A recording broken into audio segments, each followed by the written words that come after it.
இனிய காலை வணக்கம் நண்பர்களே. ஆதிசங்கரின் கால பைரவ அஷ்டகத்திலிருந்து இரண்டாவது ஸ்லோகத்தை பார்க்கலாம். இரண்டாவது ஸ்லோகம் எப்படி ஆரம்பிக்குதுன்னா, பானு கோடி பாஸ்வரம் பவாப்தி தாரகம் பரம் அப்படின்னு ஆரம்பிக்குது. ரொம்ப சுலபம். பானுன்னா சூரியன், கோடி நமக்கு தெரிஞ்ச வார்த்தை, பாஸ்வரம்னா பிரகாசிக்கிறது. அந்த பாவ எல்லாமே நாலாவது பானா தான். பானு கோடி பாஸ்வரம், கோடி சூரியர்கள் போல பிரகாசிப்பவர் யாரு? காலபைரவர். பவாப்தி பா நாலாவது பானா, பவாப்தி அடுத்த பா மூணாவது. பவாப்தி தாரகம், பவம் சம்சாரக்கடலை தாண்டும்படி செய்கிறவரும், பரம் மேலானவரும் அப்படிங்கிறது முதல் வரி முடியுது. ஸோ பானு பானு கோடி பாஸ்வரம் பவாப்தி தாரகம் பரம் என்று சொல்லி அந்த ஸ்லோகத்தின் காலபைரவ அஷ்டகம் ஸ்லோகம் 2 முதல் வரி முடிவடைகிறது. இரண்டாவது வரி நீலகண்ட ஈப்சிதார்த்த தாயகம். நீலகண்ட ஈப்சிதார்த்த தாயகம், நீலகண்ட ஈப்சிதார்த்த தாயகம்னு வரும். நீலகண்டம் நீல நிறமான கழுத்தை உடையவரும். ஈப்சிதார்த்த தாயகம், ஈப்சிதார்த்த தாயம் விரும்பிய பொருள்களை தருபவரும். திரிலோஷனம் முக்கண்ணனும் ஆகிய காலபைரவர் அப்படிங்கிறது இரண்டாவது வரி.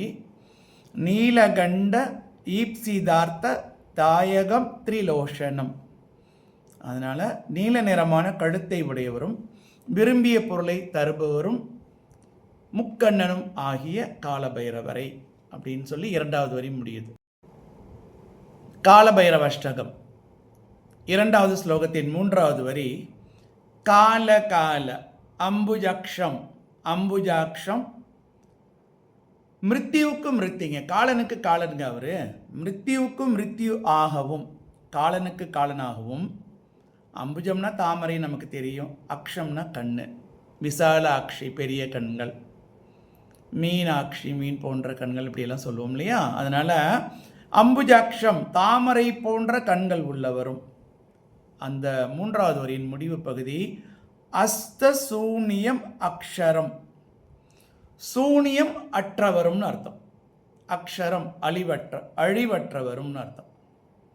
ஸோ இப்போ காலகால அம்புஜாக்ஷம், காலகாலன மிருத்யுவுக்கு மிருத்யு ஆகவும், அம்புஜாக்ஷம் பா மூணாவது பானா தாமரை போன்ற கண்கள் உடையவரும், அஸ்தசூன்யம் சூன்யம் அற்றவரும், அக்ஷரம் அழிவற்றவரும் ஆன காலபைரவரை அப்படின்னு சொல்லி மூன்றாவது வரி முடிவடைகிறது.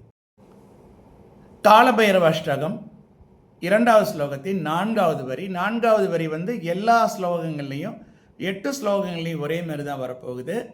காசிகா புராதிநாத கால பைரவம் பஜே, காசிகா புர ஆதிநாத கால பைரவம் பஜே, காசி மாநகரின் அதிபதியான காலபைரவரை பஜிக்கிறேன் அப்படின்னு சொல்லி இந்த ஸ்லோகம் நிறைவு பெறுகிறது.